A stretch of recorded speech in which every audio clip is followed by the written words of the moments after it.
ಈ ವಿಡಿಯೋದಲ್ಲಿ ನಾನು ಕೇವಲ 3 ಸಾಮಗ್ರಿಯಿಂದ ಸೂಪರ್ ಟೇಸ್ಟಿಯಾಗಿ ಮಾವು ಹಾಗೆ ಹಸಿ ತೆಂಗಿನಕಾಯಿನ ಬಳಸಿ ಸಿಹಿಯನ್ನು ಮಾಡಿ ತೋರಿಸ್ತಾ ಇದ್ದೀನಿ.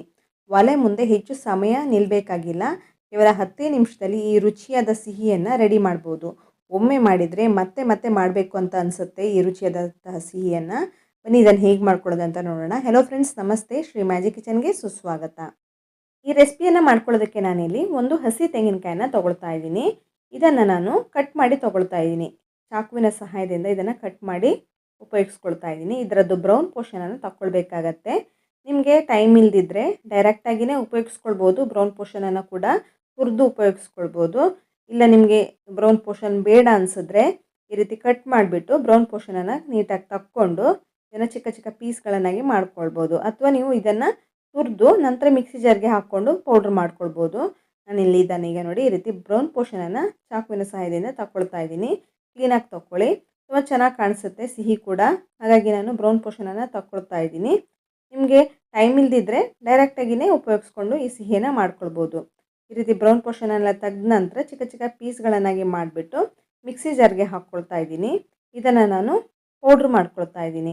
ನಿಮಗೆ ಮನೆಯಲ್ಲೇ ಕೋಕೋನಟ್ ಪೌಡ್ರ್ ಮಾಡ್ಕೊಳ್ಳೋದಕ್ಕೆ ಟೈಮ್ ಇಲ್ಲದೆ ಇದ್ದರೆ ಅಂಗಡಿಯಲ್ಲೆಲ್ಲ ಸಿಗುತ್ತೆ, ಡೆಸಿಕೇಟೆಡ್ ಕೋಕೋನಟ್ ಪೌಡ್ರ್ ಅಂತ. ಕೋಕೋನಟ್ ಪೌಡ್ರದು ರೆಡಿಮೇಡ್ ಸಿಗುತ್ತೆ, ಅದನ್ನು ಕೂಡ ಉಪಯೋಗಿಸ್ಕೊಂಡು ತುಂಬ ಕ್ವಿಕ್ಕಾಗಿ ಇನ್ನೂ ಫಾಸ್ಟಾಗಿಯೇ ಮಾಡ್ಕೊಳ್ಬೋದು. ನಾನೀಗ ಕಟ್ ಮಾಡ್ಕೊಂಡಿರುವಂಥ ಈ ಹಸಿ ತೆಂಗಿನಕಾಯಿನ ಮಿಕ್ಸಿ ಜಾರ್ಗೆ ಹಾಕ್ಕೊಂಡು ಪೌಡ್ರ್ ಮಾಡ್ಕೊಂಡಿದ್ದೀನಿ. ಇದೀಗ ರೆಡಿಯಾಗಿದೆ. ಈ ಪೌಡ್ರಲ್ಲಿ ಸ್ವಲ್ಪ ತೇವಾಂಶ ಇರೋದ್ರಿಂದ ಇದನ್ನು ನಾವು ಸ್ವಲ್ಪ ಡ್ರೈ ರೋಸ್ಟ್ ಮಾಡ್ಕೊಳ್ಬೇಕಾಗತ್ತೆ. ಇದನ್ನು ಸೈಡಲ್ಲಿ ಇಟ್ಟಿರ್ತೀನಿ, ಅದನ್ನು ಡ್ರೈ ರೋಸ್ಟ್ ಮಾಡ್ಕೊಳ್ಳೋಣ. ಹಾಗೆ ನಾನೀಗ ರೆಸಿಪಿ ಮಾಡ್ಕೊಳ್ಳೋದಕ್ಕೆ ಒಂದು ಮಾವಿನ ಹಣ್ಣನ್ನು ತೊಗೊಳ್ತಾ ಇದ್ದೀನಿ. 1 ಅಥವಾ 2 ಮಾವಿನ ಹಣ್ಣನ್ನು ಉಪಯೋಗಿಸ್ಕೊಂಡು ಮಾಡ್ಕೊಳ್ಬೋದು. ತುಂಬ ದೊಡ್ಡ ಗಾತ್ರದ ಮಾವಿನ ಹಣ್ಣು ಆದರೆ 2 ತೊಗೊಳ್ಳೋದು ಬೇಡ, 1 ತೊಗೊಂಡ್ರೆ ಸಾಕು. ಚಿಕ್ಕ ಚಿಕ್ಕ ಮಾವಿನ ಹಣ್ಣು ಆದರೆ 2 ತೊಗೊಂಡು ಮಾಡ್ಕೊಳ್ಳಿ. ಒಂದು ಹಸಿ ತೆಂಗಿನಕಾಯಿಗೆ ಇದರದ್ದು ಸಿಪ್ಪೆ ಎಲ್ಲ ತೊಗೊಳ್ಬೇಕಾಗತ್ತೆ, ಸಿಪ್ಪೆ ಉಪಯೋಗಿಸ್ಕೊಳ್ಳೋದು ಬೇಕಾಗಿಲ್ಲ. ನೋಡಿ, ಇದೀಗ ಸಿಪ್ಪೆನ ತಗೊಳ್ತಾ ಇದ್ದೀನಿ. ಸಿಪ್ಪೆ ತೊಗೊಂಡ ನಂತರ ಒಳಗಡೆ ಪಲ್ಪನ್ನು ಕ್ಲೀನಾಗಿ ಕಟ್ ಮಾಡ್ಕೊಳ್ಳಿ. ನಾನಿಲ್ಲಿ ಮಲ್ಲಿಕ ತೊಗೊಂಡಿರೋದು ಮಾವಿನ ಹಣ್ಣು, ಯಾವುದೇ ಮಾವಿನ ಹಣ್ಣನ್ನು ಉಪಯೋಗಿಸ್ಕೊಳ್ಬೋದು. ಇದು ತುಂಬ ಸ್ವೀಟಾಗಿರುತ್ತೆ. ಇದನ್ನು ಚಿಕ್ಕ ಚಿಕ್ಕದಾಗಿ ಕಟ್ ಮಾಡಿಕೊಂಡು ರೆಡಿ ಮಾಡ್ಕೊಳ್ತಾ ಇದ್ದೀನಿ ನಾನು. ಇದರದ್ದು ಪ್ಯೂರಿಯನ್ನು ರೆಡಿ ಮಾಡ್ಕೊಳ್ಬೇಕಾಗತ್ತೆ. ನೋಡಿ, ಇದೀಗ ಮಾವಿನ ಹಣ್ಣನ್ನು ಕಟ್ ಮಾಡ್ಕೊಂಡಿದ್ದಾಗಿದೆ. ಹಾಗೆ ರೆಡಿ ಮಾಡ್ಕೊಂಡಂತಹ ಹಸಿ ತೆಂಗಿನಕಾಯಿ ಇದೆಯಲ್ಲ, ಅದನ್ನು ಸ್ವಲ್ಪ ಹುರ್ಕೊಳ್ತಾ ಇದ್ದೀನಿ. ಡ್ರೈ ರೋಸ್ಟ್ ಮಾಡ್ಕೊಳ್ಬೇಕು. ತುಪ್ಪ ಅಥವಾ ಎಣ್ಣೆ ಏನು ಹಾಕ್ಕೊಳ್ಬೇಕಂತೇನಿಲ್ಲ. ಹಾಗೆ ಇದನ್ನು ಬಿಸಿ ಮಾಡ್ಕೊಳ್ಳಿ. ಒಂದು ಕಡೆ ಅದನ್ನೇ ಬಿಸಿ ಮಾಡ್ಕೊಳ್ತಾ ಇರ್ತೀನಿ. ಹಾಗೆ ಇದೇ ಮಿಕ್ಸಿ ಜಾರ್ಗೆ ನಾನು ರೆಡಿ ಮಾಡ್ಕೊಂಡಂಥ ಮಾವಿನ ಹಣ್ಣನ್ನು ಚಿಕ್ಕ ಚಿಕ್ಕದಾಗಿ ಕಟ್ ಮಾಡ್ಕೊಂಡಿದ್ದೀನಲ್ಲ, ಅದನ್ನು ಮಿಕ್ಸಿ ಜಾರ್ಗೆ ಹಾಕ್ಕೊಂಡು ಪ್ಯೂರಿ ಮಾಡ್ಕೊಳ್ತಾ ಇದ್ದೀನಿ. ಒಂದು ಕಡೆ ನಾನು ಹಸಿ ತೆಂಗಿನಕಾಯಿನ ಸ್ವಲ್ಪ ಡ್ರೈ ರೋಸ್ಟ್ ಮಾಡ್ಕೊಳ್ತಾ ಇದ್ದೀನಿ. ಹಾಗೆ ಮಾವಿನ ಹಣ್ಣಿನ ಪ್ಯೂರಿಯನ್ನು ಕೂಡ ರೆಡಿ ಮಾಡ್ಕೊಳ್ತಾ ಇದ್ದೀನಿ. ಫ್ಲೇವರ್ಗೆ 1-2 ಏಲಕ್ಕಿಯನ್ನು ಹಾಕ್ಕೊಳ್ಳಿ. ತುಂಬ ಸಿಹಿ ಇದ್ದರೆ ಸಕ್ಕರೆ ಅಥವಾ ಬೆಲ್ಲನ ಹಾಕ್ಕೊಳ್ಳೋದು ಬೇಕಾಗಿಲ್ಲ. ನಾನಿಲ್ಲಿ ಸಕ್ಕರೆನ ಹಾಕ್ಕೊಳ್ತಾ ಇಲ್ಲ, ಸ್ವಲ್ಪ ಬೆಲ್ಲವನ್ನು ಹಾಕ್ಕೊಳ್ತಾ ಇದ್ದೀನಿ. ಒಂದು 2-3 ಟೇಬಲ್ ಸ್ಪೂನ್ ಆಗೋಷ್ಟು ಬೆಲ್ಲವನ್ನು ಹಾಕ್ಕೊಂಡು ಇದನ್ನು ಗ್ರೈಂಡ್ ಮಾಡಿಕೊಂಡು ಪ್ಯೂರಿಯನ್ನಾಗಿ ರೆಡಿ ಮಾಡ್ಕೊಂಡಿದ್ದೀನಿ. ನೋಡಿ, ಅಷ್ಟು ಕ್ರೀಮಿಯಾಗಿ ಬಂದಿದೆ. ಈ ರೀತಿ ಚೆನ್ನಾಗಿ ಗ್ರೈಂಡ್ ಮಾಡಿಕೊಂಡು ಪ್ಯೂರಿಯನ್ನು ರೆಡಿ ಮಾಡ್ಕೊಳ್ಬೇಕಾಗತ್ತೆ. ಇದನ್ನು ಸೈಡಲ್ಲಿ ಇಟ್ಟಿರ್ತೀನಿ. ಈಗ ಇನ್ನೊಂದು ಕಡೆ ನಾನು ತೆಂಗಿನಕಾಯನ್ನು ಡ್ರೈ ರೋಸ್ಟ್ ಮಾಡ್ಕೊಳ್ತಾ ಇದ್ದೀನಲ್ಲ, ನೋಡಿದೀಗ ಈ ರೀತಿ ಡ್ರೈ ರೋಸ್ಟ್ ಮಾಡ್ಕೊಳ್ಳೋದ್ರಿಂದ ಇದನ್ನು ನೀವು ಸ್ವೀಟನ್ನು ನೀವು ಒಂದು ಜಾಸ್ತಿ ದಿವಸದ ತನಕ ಇಟ್ಟರು ಕೆಡಲ್ಲ. ಚೆನ್ನಾಗಿ ಹುರ್ಕೊಳ್ಬೇಕಾಗತ್ತೆ. ಇದರಲ್ಲಿರುವಂತಹ ನೀರಿನಂಶ ಎಲ್ಲ ಕಂಪ್ಲೀಟಾಗಿ ಡ್ರೈ ಆಗಬೇಕು. ಇದೀಗ ಚೆನ್ನಾಗಿ ಹುರ್ಕೊಳ್ಳಿ. 3-4 ನಿಮಿಷದ ತನಕ ಗ್ಯಾಸ್ ಫ್ಲೇಮನ್ನು ಮೀಡಿಯಮ್ ಫ್ಲೇಮಲ್ಲೇ ಇದನ್ನು ಚೆನ್ನಾಗಿ ಹುರ್ಕೊಳ್ಳಿ. ನೋಡಿ, ಇದೀಗ ನೀರಿನಂಶನೆಲ್ಲ ಹೋಗಿದೆ, ಹಾಗೆ ಸ್ವಲ್ಪ ಡ್ರೈ ಆಗಿದೆ. ಈ ರೀತಿ ಆಗಬೇಕಾಗತ್ತೆ. ನೋಡಿ, ಕಾಣಿಸ್ತಿರ್ಬೋದು. ಗ್ಯಾಸ್ ಫ್ಲೇಮನ್ನು ಹೈ ಫ್ಲೇಮಲ್ಲಿ ಇಟ್ಕೊಂಡು ಇದನ್ನು ಹುರ್ಕೊಳ್ಬೇಕಾಗೇನಿಲ್ಲ, ಮೀಡಿಯಮ್ ಫ್ಲೇಮಲ್ಲೇ ಇಟ್ಕೊಳ್ಳಿ. ಯಾಕೆಂದರೆ ಹೈ ಫ್ಲೇಮಲ್ಲೆಲ್ಲ ಇಟ್ಕೊಂಡ್ಬಿಟ್ರೆ ಕಲರು ಚೇಂಜ್ ಆಗಿಬಿಡುತ್ತೆ, ಬ್ಲ್ಯಾಕ್ ಕಲರ್ ಬಂದುಬಿಡುತ್ತೆ. ಹಾಗಾಗಿ ನಾನು ಮೀಡಿಯಮ್ ಫ್ಲೇಮಲ್ಲೇ ಇದನ್ನು ಚೆನ್ನಾಗಿ ಹುರ್ಕೊಂಡಿದ್ದೀನಿ. ನೋಡಿ, ಎಷ್ಟು ಉದ್ರುದ್ರಾಗಿ ಬಂದಿದೆ. ಈ ರೀತಿ ಚೆನ್ನಾಗಿ ಹುರ್ಕೊಂಡ ನಂತರ ರೆಡಿ ಮಾಡ್ಕೊಂಡಂತಹ ಮಾವಿನ ಹಣ್ಣಿನ ಪ್ಯೂರಿಯನ್ನು ಇದಕ್ಕೆ ಹಾಕ್ಕೊಳ್ತಾ ಇದ್ದೀನಿ.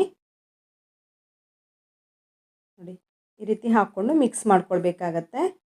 ಇದಕ್ಕೆ ನೀವು ಸಕ್ಕರೆ ಅಥವಾ ಬೆಲ್ಲವನ್ನು ಕೂಡ ಬಳಸ್ಕೊಳ್ಬೇಕಂತೇನಿಲ್ಲ. ಸಿಹಿ ಕಮ್ಮಿ ಅನಿಸಿದ್ರೆ ಮಾತ್ರ ಸಕ್ಕರೆ ಅಥವಾ ಬೆಲ್ಲವನ್ನು ಹಾಕ್ಕೊಳ್ಳಿ. ಸಕ್ಕರೆ ಇಲ್ಲದೆ ಇದ್ದರೂ ಕೂಡ ಪರವಾಗಿಲ್ಲ, ಬೆಲ್ಲವನ್ನು ಹಾಕ್ಕೊಳ್ಬೋದು, ಅಷ್ಟೇನು ಡಿಫ್ರೆನ್ಸ್ ಬರಲ್ಲ. ನಿಮಗೆ ಸಕ್ಕರೆ ಇಷ್ಟ ಇಲ್ಲದಿದ್ದರೆ ಬೆಲ್ಲದಿಂದ ಕೂಡ ಈ ಸಿಹಿಯನ್ನು ಮಾಡ್ಕೊಳ್ಬೋದು. ಇದೀಗ ಚೆನ್ನಾಗಿ ಮಿಕ್ಸ್ ಮಾಡ್ಕೊಳ್ತಾ ಇದ್ದೀನಿ. ಈ ರೀತಿ ಮಿಕ್ಸ್ ಮಾಡಿಕೊಂಡು ಸ್ವಲ್ಪ ಗಟ್ಟಿ ಆಗೋದಕ್ಕೆ ಬಿಡಬೇಕಾಗತ್ತೆ. ಇದರಲ್ಲಿರುವಂಥ ನೀರಿನಂಶ ಎಲ್ಲ, ಮಾವಿನ ಹಣ್ಣಿನಲ್ಲಿರುವಂಥ ನೀರಿನಂಶ ಎಲ್ಲ ಕಂಪ್ಲೀಟಾಗಿ ಡ್ರೈ ಆಗಬೇಕು, ಹಾಗೆ ಸ್ವಲ್ಪ ಗಟ್ಟಿ ಆಗಬೇಕು. ಹಾಗೆ ನೀವು ಮಾವಿನ ಹಣ್ಣಿನ ಪ್ಯೂರಿನ ರೆಡಿ ಮಾಡ್ಕೊಳ್ಳುವಾಗ ಮಿಕ್ಸಿ ಜಾರ್ಗೆ ಹಾಕಿಬಿಟ್ಟು ಗ್ರೈಂಡ್ ಮಾಡ್ಕೊಳ್ಳುವಾಗ ನೀರನ್ನು ಹಾಕ್ಕೊಳ್ಳೋದಕ್ಕೆ ಹೋಗಬೇಡಿ. ಹಾಗೆ ಅದನ್ನು ಗ್ರೈಂಡ್ ಮಾಡಿಕೊಂಡು ಪ್ಯೂರಿಯನ್ನಾಗಿ ಮಾಡ್ಕೊಳ್ಬೇಕಾಗತ್ತೆ. ಇದೀಗ ಸ್ವಲ್ಪ ನೀರಿನ ಅಂಶ ಎಲ್ಲ ಹೋಗಿದೆ, ಸ್ವಲ್ಪ ಗಟ್ಟಿ ಆಗೋದಕ್ಕೆ ಸ್ಟಾರ್ಟ್ ಆಗಿದೆ.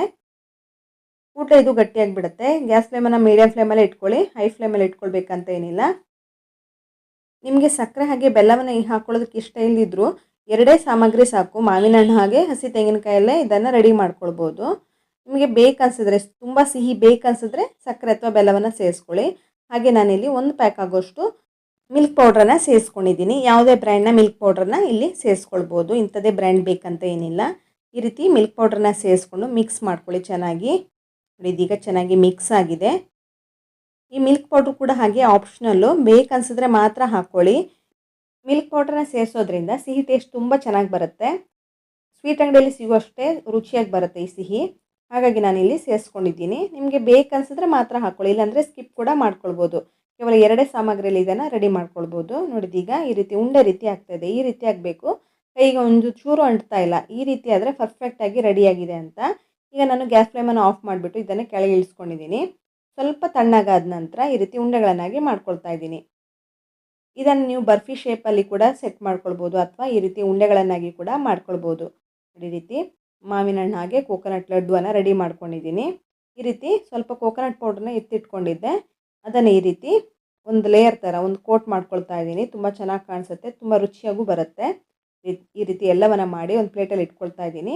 ಹಾಗೆ ಮೇಲ್ಗಡೆ ಕೋಕೋನಟ್ ಪೌಡ್ರಿಂದ ಈ ರೀತಿ ಒಂದು ಲೇಯರ್ ರೀತಿ, ಒಂದು ಕೋಟ್ ರೀತಿ ಮಾಡಿಕೊಂಡು ರೆಡಿ ಮಾಡ್ಕೊಳ್ತಾ ಇದ್ದೀನಿ. ಕೇವಲ 10 ನಿಮಿಷದಲ್ಲಿ ಈ ಸಿಹಿಯನ್ನು ಮಾಡ್ಕೊಳ್ಬೋದು. ಮಾವಿನ ಹಣ್ಣಿನ ಸೀಸನಲ್ಲಿ ಈ ರೀತಿ ಒಂದು ಸಿಹಿಯನ್ನು ಮಾಡಿ ನೋಡಿ. ಮಕ್ಕಳು ದೊಡ್ಡವರು ಎಲ್ಲರೂ ಇಷ್ಟಪಡ್ತಾರೆ. ಒಂದು ಸಲ ಮಾಡಿಕೊಂಡ್ರೆ ಪದೇ ಪದೇ ಇದನ್ನೇ ಮಾಡ್ಕೊಂಡು ತಿನ್ನಬೇಕಂತಲೂ ಅನಿಸುತ್ತೆ, ಅಷ್ಟು ರುಚಿಯಾಗಿರುತ್ತೆ. ಇದನ್ನು ನೀವು 7ರಿಂದ ಒಂದು 10 ದಿವಸದ ತನಕ ಇಟ್ಕೊಳ್ಬೋದು. ಫ್ರಿಜ್ಜಲ್ಲಿ ಇಟ್ಟರು ತುಂಬ ಚೆನ್ನಾಗಿರುತ್ತೆ. ಚೆನ್ನಾಗಿ ಹಸಿ ತೆಂಗಿನಕಾಯಿನೆಲ್ಲ ಹುರ್ಕೊಂಡಿರಬೇಕು, ಇಲ್ಲಾಂದರೆ ಬೇಗನೆ ಕೆಟ್ಟುಬಿಡುತ್ತೆ.